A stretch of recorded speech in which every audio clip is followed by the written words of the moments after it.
21 अप्रैल को बोकारो में हुई मुठभेड़ झारखंड के इतिहास के पन्नों में दर्ज हो गई, लेकिन इस मुठभेड़ ने चिलकारी नरसंहार की भी याद ताजा कर दी है।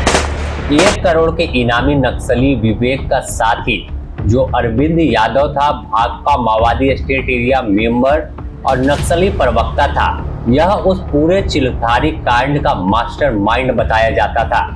वो 2007 में हुए चिलकारी कांड में पूरी तरह से रणनीति तैयार किया था, कैसे पूरे घटना को अंजाम देना है। बता दें कि चिलकारी कांड वही है जिसमें झारखंड के पूर्व मुख्यमंत्री बाबूलाल मरांडी ने अपने बेटे अनूप मरांडी को खो दिया था। दिन था 26 अक्टूबर 2007, रात के करीब 7 से 8 बज रहे थे। गिरिडीह के चिलकारी फुटबॉल मैदान खचाखच दर्शकों की भीड़ से भरा हुआ था। बताया जाता है कि 8 से 10 हजार लोग कई गांव के जुटे थे और एक बड़ा फुटबॉल टूर्नामेंट हो रहा था। इस दौरान अचानक मैदान में भाकपा माओवादियों के दस्ता पहुंचा और देखते ही देखते मंच को कब्जे में ले लिया। 20 लोगों को गोली मार दी। इसमें झारखंड के पहले मुख्यमंत्री बाबूलाल मरांडी के बेटे अनूप मरांडी की भी मौत हो गई। चिलकारी में 26 अक्टूबर को फुटबॉल टूर्नामेंट के फाइनल के दिन आदिवासी यात्रा कार्यक्रम भी होना था।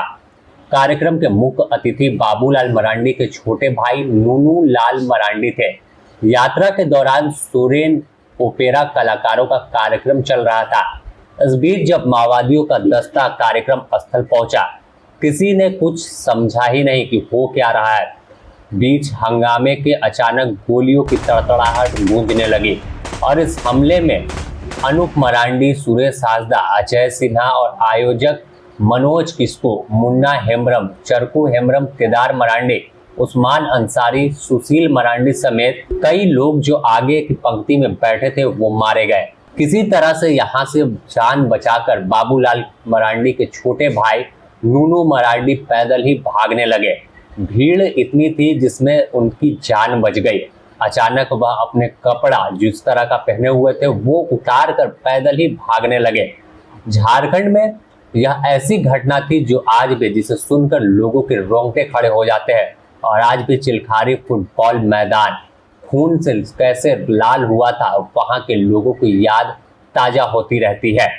झारखंड में कहे तो 3 लाख का इनामी नक्सली अरविंद यादव संगठन के लिए थिंक टैंक की तरह काम करता था।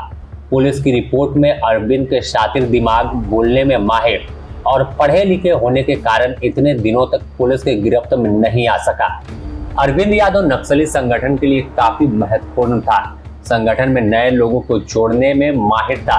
अपनी बातों से लोगों को साथ जोड़ता था और आसानी से किसी को भी कन्विंस कर लेता था। और यही अरविंद यादव था जो पूरे चिलकारी कांड का मास्टरमाइंड था। किस तरह से तमाम घटना को अंजाम देना था, क्योंकि फुटबॉल मैदान में 8 से 10 हजार लोग थे और इन नक्सलियों को भी जानकारी थी कि बड़ी भीड़ वहां जुटेगी और इसी का फायदा उठाना है।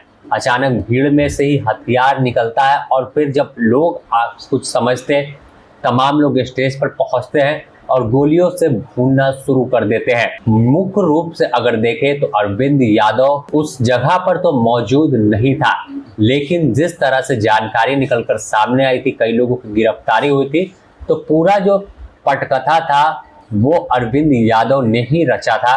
और कैसे गोली मारनी है, कैसे वहां से फिर आगे निकलना है, आगे की क्या रणनीति है, तमाम चीजों की तैयारी की गई थी। अगर देखें तो अरविंद यादव बिहार के जमुई के सोना प्रखंड के मनोहरपुर का रहने वाला है। वहां आलीशान मकान इसका मौजूद है। इसके माता पिता आज भी रहते हैं। बताया जाता है कि इसकी पत्नी फिलहाल मुंगेर में है।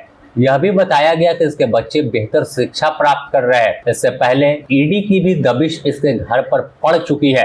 सूत्रों के अनुसार इनामी नक्सली अरविंद यादव का बड़ा साम्राज्य बंगाल में भी है। बंगाल के आसनसोल में भी आलीशान मकान है, जो 4 साल पहले आसनसोल पुलिस ने छापेमारी की थी। तब वह अपनी पत्नी के साथ वहां से भाग गया था। उसकी पत्नी नियमित रूप से आसनसोल में ही रहती थी। फिलहाल उसकी पत्नी मुंगेर में रहती है, ऐसा दावा किया जाता है। अरविंद यादव का ससुराल सोनो के दुबेडी गांव में है। हमेशा घड़ी पहनने का शौकीन अरविंद जहां नक्सली संगठन का मुख्य थिंक टैंक था, वहीं पुलिस और स्थानीय लोगों के लिए खौफ का सबब बना हुआ था।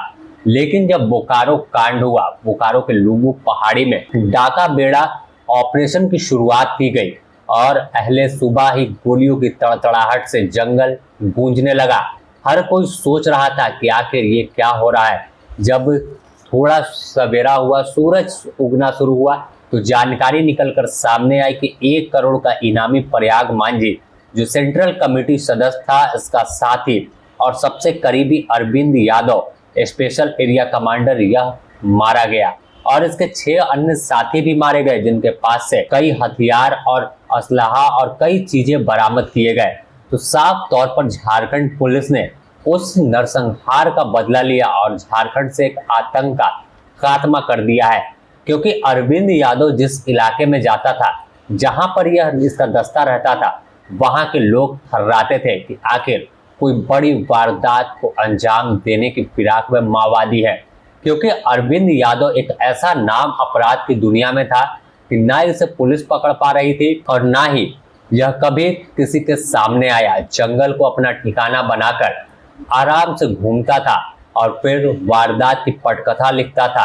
इसका तेज दिमाग कई घटनाओं को अंजाम देने में शामिल था, क्योंकि तमाम रणनीति तैयार यह करता था और फिर इसे अंजाम तक इसके कैडर के लोग, इसके निचले जो जोनल कमेटी सदस्य हो गए या और कई कमेटी है, वो फैलाता था। साथ ही कई बड़ी जिम्मेवारी इसके कंधे पर थी। सूचना थी कि पुलिस भी इस पर 1 करोड़ के इनाम की घोषणा करने वाली थी।